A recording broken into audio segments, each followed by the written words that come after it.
दोस्तों, मैं हूं राहुल राज। स्वागत है आपका हमारे चैनल स्टडी नाउ DSL यानी कि डोंट स्टॉप लर्निंग पर। तो जैसा कि आपको मालूम है कि 10th के एग्ज़ाम शुरू होने में अब कुछ ही दिन शेष बचे हैं, तो मैं चाहता था कि संस्कृत का कुछ सेट आपको रिवीजन करवा दिया जाए, तो उसे ही लेकर मैं आया हूं आपके सामने। तो सबसे पहला प्रश्न होगा आपका कि सत्य का मुख किस पात्र से ढका हुआ है।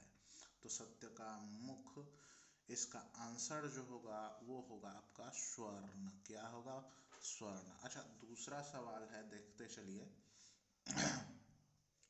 मरने के बाद कौन संस्कार होता है?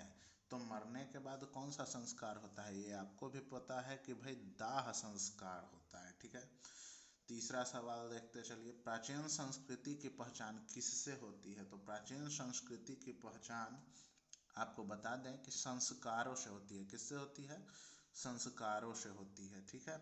आगे बढ़ते हैं। चौथा सवाल जो होगा वो होगा आपका कि शिक्षा, अंतिम शिक्षा संस्कार का नाम क्या है? तो अंतिम शिक्षा संस्कार का नाम है समावर्तनम। क्या नाम होगा? समावर्तनम। नीति श्लोका पाठ, पांचवा क्वेश्चन होगा। नीति श्लोका पाठ किससे संकलित है? नीति श्लोका पाठ किससे संकलित है? तो आपको बता दूं कि ये जो नीति श्लोका पाठ है ये विदुर नीति से संबंधित है। छठा जो सवाल होगा आपका वो कहता है कि विदुर नीति किस ग्रंथ का अंश विशेष है? विदुर नीति जो है वो किस ग्रंथ का अंश विशेष है? तो आपको बता दूं कि विदुर नीति जो है महाभारत का अंश विशेष है। ठीक है। अगला जो सवाल होगा वो 7वां नंबर होगा आपका। देखिए,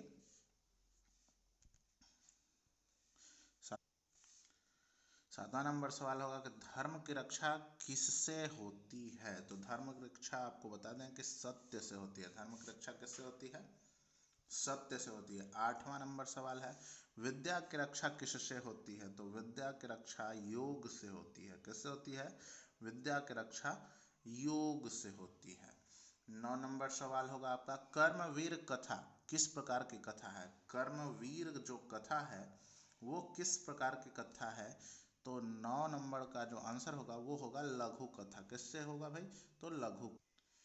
10 नंबर सवाल होगा कि भिखन टोला से कितनी दूर पर प्राथमिक विद्यालय था? तो आपको बता दूं कि भिखन टोला से 1 कोस दूर प्राथमिक विद्यालय था। ठीक है। कितनी दूर था?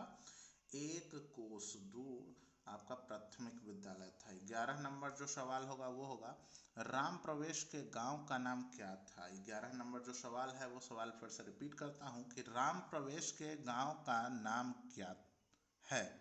तो राम प्रवेश के गांव का नाम था भिखन टोला। ठीक है। 11 नंबर के बाद 12 नंबर पे चलिए देखते हैं। कहता है कि बालक किसके शैली से आकृष्ट हुआ? 12 नंबर जो सवाल है फिर से रिपीट करता हूं कि बालक किसके शैली से आकृष्ट हुआ? तो आपको बता दूं कि बालक जो है वो है शिक्षक की शैली से आकृष्ट हुआ था। किसके शैली से आकृष्ट हुआ था?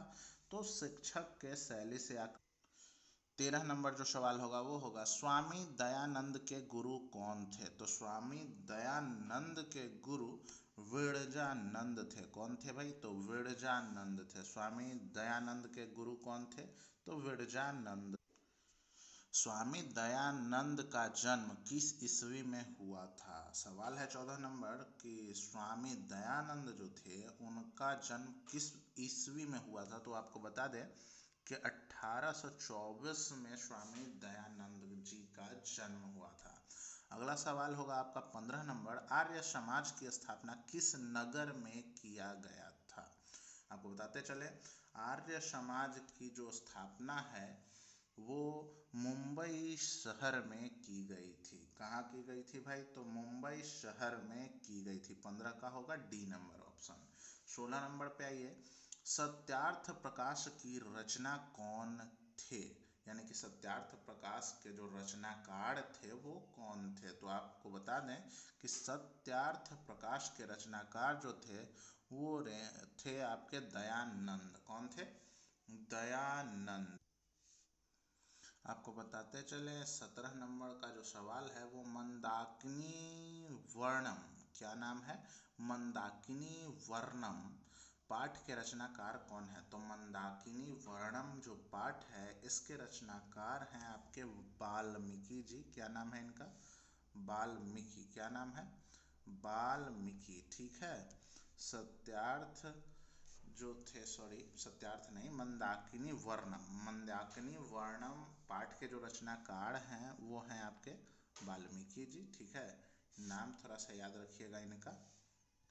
आगे बता, मंदाकिनी नदी किस पर्वत के निकट बहती है? किस पर्वत के निकट बहती है? तो मंदाकिनी नदी जो है वो चित्रकूट पर्वत के निकट बहती है। कहाँ भाई? तो चित्रकूट पर्वत के निकट। अगला जो सवाल होगा 19 नंबर का होगा, रामायण के रचनाकार कौन है? रामायण के रचनाकार आपको तो पता ही होगा, वाल्मीकि जी थे। ठीक है। अगला सवाल जो 20 नंबर का है, वनवास प्रसंग में राम सीता लक्ष्मण के साथ कहाँ पहुँचे थे? वनवास जो प्रसंग हुआ था, जैसा कि आप रामायण में देखे होंगे कि राम सीता और लक्ष्मण वनवास काटते काटते पहुँचे थे कहीं, तो वो चित्रकूट पर्वत पे पहुँचे थे। कहाँ पहुँचे थे? चित्रकूट पर्वत पर पहुँचे थे। मंगलम पाठ कहाँ से संकलित है? तो आपको पता होगा कि मंगलम जो पाठ है ये आपका उपनिषद से लिया गया है। कहाँ से लिया गया है? उपनिषद से लिया गया है। आपको बताते चले, अगला जो सवाल है कहता है कि भाई किसे वंश में नहीं किया जा सकता है? वंश नहीं, वश। ठीक है, किसे वश में नहीं किया जा सकता है? तो 22 का जो होगा उसका जवाब होगा ए नंबर, यानी कि आत्मा। किसको आप वश में नहीं कर सकते हो भाई? तो आत्मा को आप वश में नहीं कर सकते हो। 23 नंबर जो सवाल होगा वो होगा मंगलम पाठ।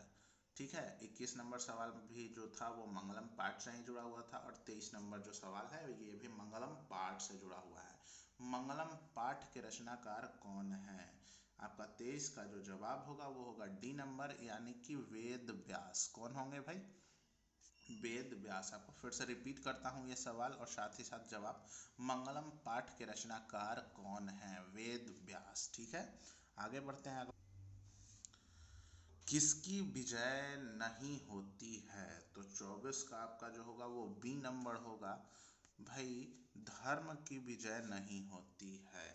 अगला सवाल होगा, धर्म की विजय नहीं होती है, सॉरी ये जवाब और सवाल नहीं, सवाल तो ठीक है, धर्म की विजय तो भाई एकदम निश्चित है, असत्य की विजय कभी नहीं होती है। ठीक है, सॉरी मैंने थोड़ा सा ये गलत इंडिकेट किया था आपको, आप इसे ध्यान दीजिएगा कि असत्य की विजय कभी नहीं होती है। 24 का बी नंबर ऑप्शन सही होगा। आगे बढ़िए 25 पे चलिए। तो 25 कहता है कि पाटलिपुत्र पटना के नाम से कब प्रसिद्ध हुआ? पाटलिपुत्र पटना के नाम से कब प्रसिद्ध हुआ? तो 25 का होगा सी नंबर ऑप्शन, मध्यकाल में। कब हुआ भाई? तो मध्यकाल में। अगला सवाल होगा आपका कि पटना के उत्तर दिशा में कौन सी नदी बहती है? 26 होगा। तो पटना के उत्तर दिशा में जो नदी बहती है वो बहती है गंगा। कौन सी नदी बहती है? गंगा। पटना के उत्तर में जो है वो गंगा नदी बहती है। मेगास्थनीज पटना किसके समय में आया था? तो मेगास्थनीज पटना चंद्रगुप्त मौर्य के समय में आया था। किसके समय में आया था भाई? तो मेगास्थनीज जो आया था पटना वो चंद्रगुप्त मौर्य के समय में आया था। अगला सवाल जो है 28 नंबर का, इसे देखिए, कहता है कि व्याकरण के रचनाकार कौन है? ये तो काफ़ी ही आसान सवाल है, आप भी इसका जवाब दे लीजिएगा। आपको बता दें कि व्याकरण के रचनाकार कौन है? तो 28 का होगा बी नंबर, पाणिनि। कौन होंगे भाई? तो व्याकरण के रचनाकार होंगे आपके पाणिनि।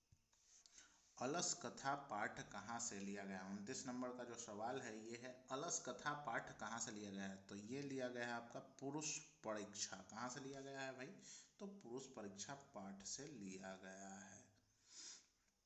30 नंबर होगा, नीति श्लोका पाठ महाभारत के किस पर्व से संकलित है?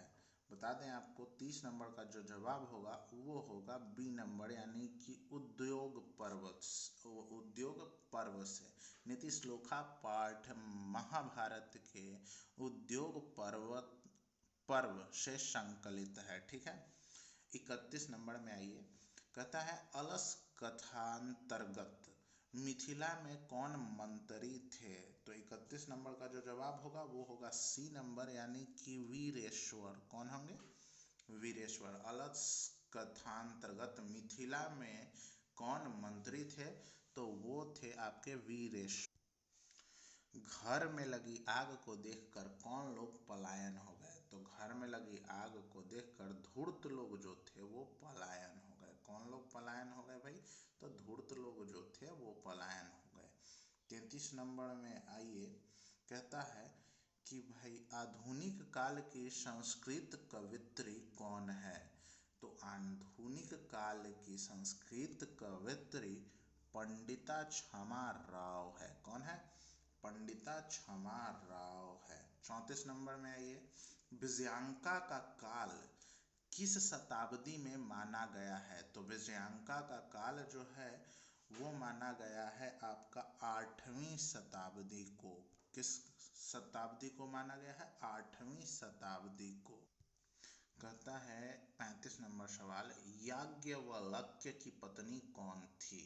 तो याज्ञवल्क्य की पत्नी मैत्रेयी थी। कौन थी? मैत्रेयी। अब आइए 36 नंबर, जो कि 36 नंबर का जो आपका सवाल है वो है आधुनिक काल के संस्कृत लेखिकाओं में कौन अतीव प्रसिद्ध हैं। मतलब फिर से इसका पढ़िए, समझिए, समझने लायक है। आधुनिक काल की संस्कृत लेखिकाओं में कौन अतीव प्रसिद्ध है। तो 36 का जो जवाब होगा वो होगा आपका सी नंबर, यानी कि क्षमा राव इनका नाम था। ठीक है, इनका नाम क्या था? क्षमा राव। ठीक है। 37 नंबर पर आइए, पढ़िए, भारत महिमा पाठ का द्वितीय श्लोक किस पुराण से संकलित है। 37 नंबर सवाल फिर से पढ़िए, कहता है भारत महिमा पाठ का द्वितीय श्लोक किस पुराण से संकलित है। इसका आंसर होगा बी नंबर, यानी कि भागवत पुराण से। किससे? भागवत पुराण से। भारत महिमा पाठ के रचनाकार कौन है। तो आपको बता दें भारत महिमा पाठ यानी कि 38 का जवाब होगा महर्षि वेदव्यास। ठीक है। अगला 39 नंबर सवाल, चलिए देखिए, किसके गीत देवता भी गाते थे। किसके गीत देवता भी गाते थे। इसका जवाब होगा भारतवर्ष के। अगला सवाल होगा 40 नंबर, किस देश में देवता बार बार जन्म लेते हैं। तो 40 नंबर का जवाब होगा ए। किस देश में देवता बार बार जन्म लेते हैं, तो ये होगा भारत में। व्याघ्र पथिक कथा पाठ के रचयिता कौन है। तो व्याघ्र पथिक कथा पाठ के रचयिता है नारायण पंडित। ठीक है। हितोपदेश जो कहानी है इसके रचयिता कौन है। तो 42 का ऑप्शन नंबर ए होगा सही जवाब। इसका होगा नारायण पंडित। ठीक है। 43 में आइए, तो 43 कहता है कि बाघ हाथ फैलाकर क्या दिखाता है। तो बाघ हाथ फैलाकर कंगन दिखाता है। क्या दिखाता है? कंगन। मैं वंशहीन हूँ किसने कहा था। 44 का आंसर होगा ऑप्शन नंबर सी, मैं वंशहीन हूँ, ये बाघ ने कहा था। किसने कहा था? बाघ। कर्णस्य दानवीरता पाठ के रचयिता कौन है। तो कर्णस्य दानवीरता पाठ के रचयिता हैं भास। कौन है भाई? भास। 46 नंबर सवाल, चलिए, कर्ण किसको कवच और कुंडल देता है। तो 46 का ऑप्शन नंबर होगा सी, इंद्र को, वो भी छल से इसे प्राप्त करते हैं। ठीक है। 47 नंबर में आइए, महंतरा भिक्षा याचे यह किसकी उक्ति है। महंतरा भिक्षा याचे यह किसकी उक्ति है। 47 नंबर जो सवाल है इसका ऑप्शन नंबर होगा सी, शक्र की। किसकी भाई? शक्र की। ठीक है। भास के कितने नाटक उपलब्ध हैं। 48 नंबर का जवाब होगा सी, यानी कि 13। ठीक है।